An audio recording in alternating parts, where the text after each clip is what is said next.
और वो तुम्हें धर्म बचाना सिखा रहे, वो तुम्हें हिंदुत्व के लिए भड़का रहे, वो तुम्हें बता रहे कि हिंदू राष्ट्र बनना चाहिए और तुम उनकी शाखाओं में जा रहे हो। और ये चीजें सोचिए विश्वविद्यालय से चल रही हैं। इसीलिए विश्वविद्यालय में जेएनयू जैसे संस्थाओं पे आप रोक लगा रहे हैं कि प्रोटेस्ट करने पे 20,000 जुर्माना होगा। और इस पे क्या जुर्माना होगा?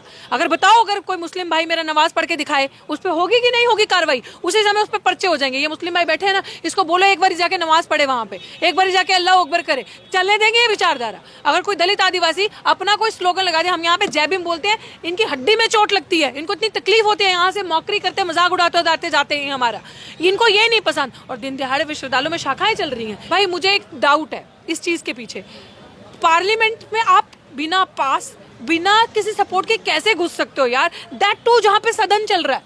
और इसके पीछे कोई मास्टरमाइंड हो सकता है जिसने हमारे भोले लोगों को। नमस्कार, आप देख रहे हैं द जनता लाइव और मैं हूं अमीशा वर्मा। आज हम दिल्ली विश्वविद्यालय के सामने मौजूद हैं। अपने चैनल के माध्यम से हम कई दिन से लगातार आपको डॉक्टर रितु सिंह की कहानी दिखा रहे हैं कि कैसे वो जाति भेदभाव के विरुद्ध अपनी लड़ाई लड़ रही हैं। इनका स्लोगन है नौकरी नहीं न्याय चाहिए। इसीलिए इन्होंने ऐलान कर दिया था कि जब तक न्याय नहीं मिलेगी ये अपनी लड़ाई नहीं रोकने वाली हैं। चलिए आज इसी पे उनके साथ चर्चा करते हैं कि इस आंदोलन में आगे क्या होने वाला है और कौन कौन जुड़ने वाले हैं। तो मैम, आज 111वां दिन हो गया है। न्याय पाने के लिए काफ़ी लंबी लड़ाई हो गई। ऑफ कोर्स, लेकिन कहते हैं ना कि सत्य को आप मजबूर कर सकते हो लेकिन पराजित नहीं हो सकता। तो वही चीज़ है ये सारी चीज़ें। 111 दिन हो जाए, चाहे उससे आगे अभी ट्रिपल डिजिट है, चाहे 4 डिजिट्स हो जाए, मैं बार बार ये चीज़ रिपीट कर रही हूँ। हमारे हौसले आप ऐसे ही देखेंगे, हमारी हिम्मत भी आप ऐसे देखेंगे, हमारा डेडिकेशन डिटर्मिनेशन जो है न्याय पाने के लिए वो ऐसा ही रहेगा। अब हम देख रहे हैं कि आपके समर्थक में कई लोग दूर दूर से आ रहे हैं, जैसे इन्होंने भी बताया कि लंदन से आ रहे हैं। तो अब क्या बोल सकते हैं कि समाज में लोग जागरूक हो रहे हैं इसके लिए कि अब चुप रहने से कुछ नहीं होगा, सामने आना पड़ेगा? ये बात आपकी बिल्कुल सही है कि समाज में जागरूकता काफ़ी बड़ी है।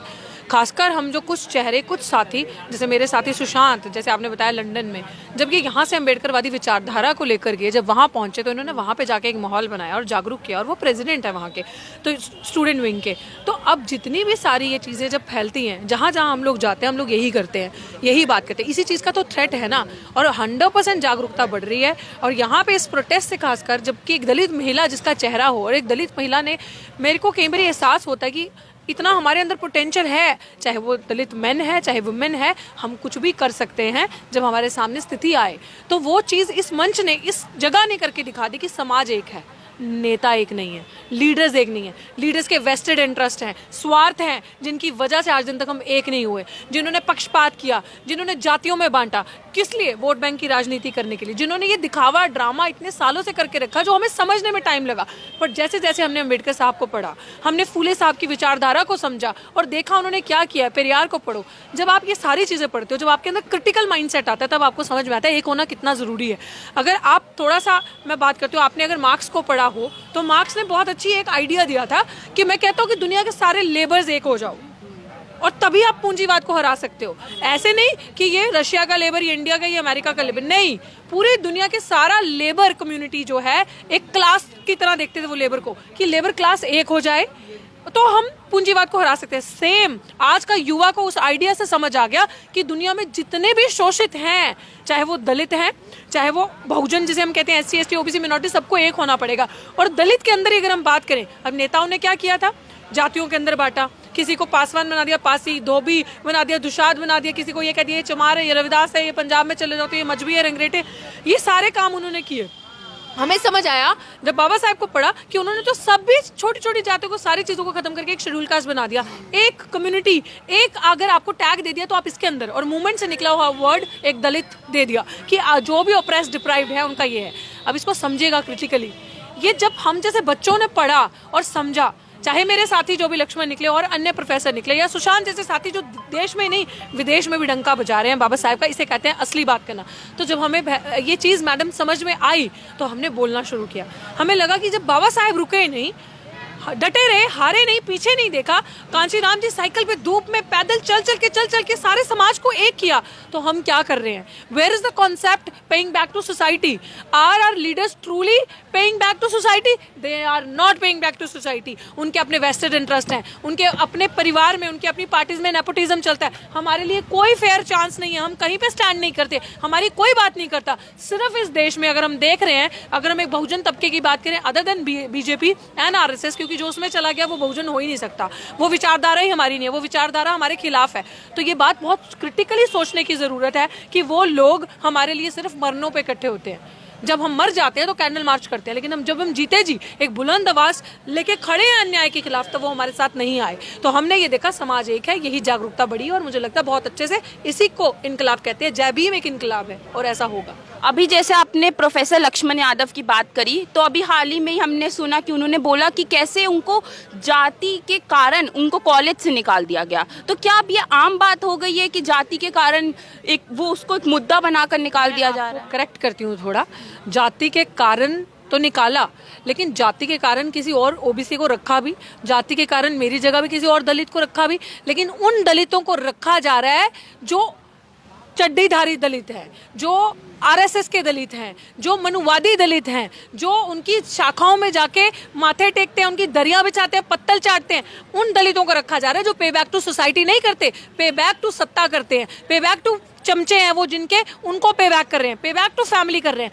उन लोगों को चुन चुन के लाया जा रहा है जिनके अंदर बुद्धि नहीं है, जो सिर्फ शारीरिक रूप में तो झुके हुए स्लेव हैं ही, यहाँ से भी जो स्लेव हैं, मेंटल स्लेवरी जिनके अंदर है, उन लोगों को रखा जा रहा है। वो मुंह नहीं खोलेंगे, वो आपको अंबेडकर, शाहू परियार, फूले की बात नहीं करना सिखाएंगे, वो आपको आउट ऑफ द बॉक्स सोचना नहीं सिखाएंगे। वो ये बोलेंगे कि हाँ मार्क्स को मत पढ़ो, हिंदुत्व को मानो, हिंदुत्व को, हमें धर्म बचाना है। वो आपको ये नहीं सिखाएंगे कि अगर आपका संविधान खतरे में जा रहा है तो आपको उसको बचाने के लिए सड़कों पर उतरना पड़ेगा। वो ये बोलेंगे सड़क पे नहीं उतरना, पर्चे हो जाएंगे, आप अंदर बैठो, सरकार बहुत खतरनाक है, मोदी जी भगवान है। उन दलितों को रखा जा रहा है। तो उस ब्राह्मण से जो जय भीम कह रहा है, जो आपके साथ प्रोग्रेसिव माइंड का आके खड़ा है, जैसे आज एक सामान्य वर्ग के मनोज झा जी हमारे बीच में है, बहुत सारे ऐसे नेता हमारे बीच में आ चुके हैं, उससे पहले हमारे बीच में पंजाब से एमपी साहब आ चुके थे जो जट फैमिली के थे। ऐसे ऐसे लोग हमारे बीच में है, लेकिन जिनकी विचारधारा मनुवादी नहीं है, जिनकी विचारधारा प्रगतिशील है, जो अम्बेडकर साहब को मानते हैं, अम्बेडकरवादी विचारधारा के हैं, उनका वेलकम है, उनसे हमें खतरा नहीं है। तो आप समझे, मतलब ये जाति तो है, लेकिन वो सच्चे हो जाते हैं। देखो हमने उसी की जाति का रखा, लेकिन जाति के अंदर जो बोलने वाला है वो नहीं चाहिए, जो सत्य के रास्ते पे आपको दिखाने वाला है कि आप बुद्धा को मानो, आप फ्री विल रखो। बुद्धा क्या कहते थे? लॉर्ड बुद्धा कहते थे फ्री विल, सवाल करना सीखो। जब तक सवाल का जवाब नहीं आता तब तक सवाल पे सवाल करो। हम लोग उनमें से हैं, लक्ष्मण जी उनमें से हैं, इसीलिए हम पे खतरा है। और इसीलिए ऐसे लोगों को जो छोटी जाति से आते हैं लेकिन उनके मुंह में जुबान है, उनको चुन चुन के मतलब खाली जो उनके सपोर्टर्स हैं उनको ही रखा जाएगा, उनके खिलाफ बोलने वालों को निकाल दिया जाएगा। निकम्मे, निठल्ले, नालायक, बिना मेरिट के उनको रखा जाएगा। जो भक्त हैं, हम जैसे लोगों को निकाला जाएगा। इसके पीछे रीजन है, हमें निकालना इसलिए जरूरी है उनके लिए क्योंकि हम अम्बेडकर को घर घर पहुंचा रहे हैं, अम्बेडकर की विचारधारा घर घर फैला रहे हैं, हम सवाल करना सिखा रहे हैं। और हमारे लिए खड़े होना क्यों जरूरी है मैडम, आपके चैनल के माध्यम से मैं बताती हूँ। देखो, ऋतु को हटा दिया तो अगर डॉक्टर ऋतु चुप हो जाती तो एक सहमा हुआ मैसेज जाता पूरे दलित समाज को। देखा, बहुत बोलती थी ना, हटा दिया ना, कर दिया ना, तो बाकी जो समाज के लोग थे वो सोचते हाँ बोलना नहीं, अगर इतने बोलने वाली लड़की, इतनी बोल्ड लड़की अगर चुप करके बैठ गई, नौकरी से चली गई तो उसका जीवन खत्म, मतलब खत्म।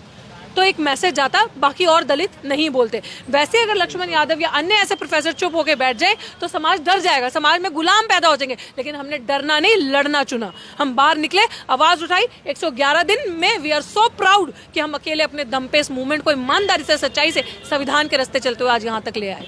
और आज हमारे बीच में यही ताकत है कि लंदन से भी हमारे साथी चल के हमारे बीच में और वहाँ भी हमारी आवाज उठाते हैं। अब आप यहाँ मौजूद हैं, यहाँ से कुछ दूर संसद में कुछ दिन पहले हमला जो हुआ कि युवक बेरोजगारी का मुद्दा लेकर जैसे घुसे संसद के अंदर, तो क्या आज के युवक इतने मजबूर हो गए हैं कि उनको अपना मुद्दा सामने रखने के लिए इस तरीके को अपनाना पड़ रहा है? देखो, मैं उस एक्शन को जस्टिफाई नहीं करूंगी, क्योंकि मैं संविधान के तरीके से हर चीज़ को सपोर्ट करूंगी कि हर चीज़ कॉन्स्टिट्यूशनल वे में हो। हम पार्लियामेंट घेर सकते हैं, हम उनको वहां से बाहर नहीं आने दे सकते। हमें अपनी संख्या बल पे काम करना होगा। बाबा साहब ने कहा था एजुकेट, ऑर्गेनाइज, एजिटेट। हम पहले संगठित हो जाए, हम लार्ज नंबर पे गैदरिंग करें, भरपूर संख्या बल से पार्लियामेंट का घेराव कर लो। उन नलायक, निकम्मे, निठल्ले एमएलए एमपी जो अंदर बैठे आपकी बात नहीं करके उनको बाहर नहीं आने दो। बट मैं उस एक्शन का जस्टिफाई नहीं करूंगी जो हुआ है, क्योंकि अगर यही एक्शन करना होता तो बाबा साहब कब का कर चुके होते। बाबा साहब भी ये रास्ता अपना सकते थे। बट मैं उनके साथ फुल सिंपैथी है मेरी। अगर उनकी लड़ाई सच्ची है, उनके अंदर वो पेन है, उनकी आवाज नहीं उठाई जा रही, तो उस दर्द के साथ मैं कंधे से कंधा मिला के खड़ी हूँ। बट उस एक्शन, उस तरीका, जिस तरीके से ये चीजें हुई हैं, मैं उसको जस्टिफाई नहीं करती। क्योंकि अगर हम अंबेडकर को मानते हैं, हम अंबेडकर को मानना और अंबेडकर की मानने में फर्क है। अंबेडकर साहब ने हमेशा कहा था कि लड़ाई लंबी हो सकती है, धैर्य रखना है, प्रोटेस्ट हमेशा पीसफुल ही होना चाहिए, and that is he has also written in the constitution. हमें बोलने का फ्रीडम है, बात रखने का फ्रीडम है। आप मेरी बात नहीं मान रहे तो मैं घेराव कर सकती हूँ, आपको घेर सकती हूँ, लेकिन पीसफुल तरीके से। किसान लोग भी समर्थन कर रहे हैं कि युवाओं को जो जेल के अंदर डाल दिया गया है उनको बाहर निकाला जाए, क्योंकि कहीं ना कहीं उनके मुद्दे गलत नहीं थे, भले ही तरीका गलत हो। किसान लोग मतलब हाँ, मैं भी वही चीज कह रही हूँ कि मुद्दे, मैंने यही तो कहा that I have full support and sympathy, even I am empathising what they are going through. Must मतलब उनका मेंटल स्टेट क्या होगा, इसीलिए उन्होंने ये काम किया। But I truly and strongly से वो, मैं उस एक्शन को जस्टिफाई नहीं करती हूँ। मैं भी ये चीज़ मान रही हूँ, क्योंकि मेरे को नहीं पता कोई क्या कह रहा है, किसान क्या कह रहे हैं, क्योंकि किसानों ने 13 महीने का संघर्ष किया, पीसफुल तरीके से किया। वहाँ पे भी ऐसा कर सकते थे, वहाँ उनकी तो संख्या बल आप सोच नहीं सकते, और उनके पास पैसे से भी बहुत बल था, क्योंकि किसान है, और बहुत सारे ऐसे हैं जो पैसे से भी सब कुछ है उनके पास। तो हम लोगों को, हमारे लिए जो बाबा साहब ने रास्ता चुना, क्योंकि देखो अगर हम कोई भी ऐसा रास्ता अपनाते हैं तो हमारे लिए वो पहले ही बैठे जेल भरने के लिए, हमें वो पहले ही बैठे हम पे झूठे यूएपीए एनएसए लगाने के लिए, पर्चे करने के लिए। फिर भी हम उस चीज़ से नहीं डरते। लेकिन हमें अपने बुद्धिजीवी, अपने होनहार बोल्ड लोगों को, जिनके मुंह में जुबान है, जो रास्ता, उनको जेल में तो नहीं भेजना ना। उनको जेल में भेज के दूसरे माँ बाप तो नहीं भेजेंगे ना अपने बच्चे, फिर उनके साथ वो डर जाएंगे, सहम जाएंगे, क्योंकि पता नहीं कब छोड़ेंगे, वो क्या करेंगे हमारे बच्चों के साथ। तो इसलिए this is not the right way. तरीका और भी हो सकता था। अगर यही करना था, एक ओपन कॉल दिया जाता और बताया जाता, मास सपोर्ट के साथ ये एक्शन किया जाता। एंड इसमें और भी मैं चीज़ कहूँगी भाई, मुझे एक डाउट है इस चीज़ के पीछे। पार्लियामेंट में आप बिना किसी सपोर्ट के कैसे घुस सकते हो यार, दैट टू जहाँ पे सदन चल रहा है। और इसके पीछे कोई मास्टरमाइंड हो सकता है जिसने हमारे भोले लोगों को उकसाया, और जिसमें पास बना के, किसी एमपी के पास में आपका पास बनेगा, ये पता करना पड़ेगा किस एमपी के पास पे आपका पास बना है। आप ऐसे पार्लियामेंट में नहीं जा सकते। और भैया, अगर आपको मेट्रो चढ़ना हो, 4-4 बार चेकिंग है, टू टू वो बचता है, तो उस समय क्यों नहीं हुआ? उस समय वो मशीन ने क्यों नहीं आपको वो दिया इंडिकेशन? तो this is something which is happened with a full strategy, and I strongly believe that there is some mastermind which is working, and वो पक्का इनको प्रोवोक किया है, क्योंकि बच्चे हमारे ही चुने जाते हैं। और अगर हम सबके साथ सबके विकास की बात करते हैं और हम कहते हैं कि हम सबके हैं, तो वो काम किसी मिश्रा, चौबे, दुबे, त्रिपाठी से क्यों नहीं करवाया गया? हमारे बच्चे क्यों चुने गए? This I have a sincere doubt. एक आखिरी क्वेश्चन कि आप यहाँ मौजूद हैं, आपके पीछे ही आरएसएस की शाखाएं होती हैं, तो उस पर आपका क्या कहना है? भाई, मैंने तो ये आई डोंट नो, लोग तो कहते हैं 2015 से, लेकिन 2018 या 17 के बाद से मैंने ये सीन देखना शुरू किया। एंड हम लोग तो बहुत डिसहार्टेंड है। 2 बारी लगती है, सुबह और शाम। और स्पेशली यूनिवर्सिटीज़ में आप कैसी विचारधारा ला रहे हो? यूनिवर्सिटीज़ में आप बच्चों को क्या बना रहे हो? और मैं कहती हूँ उनसे तो, वो तो अपना काम कर रहे हैं, शर्म उनको आनी चाहिए जो हमारे समाज के SC ST बच्चे जाके वहाँ खड़े होते हैं।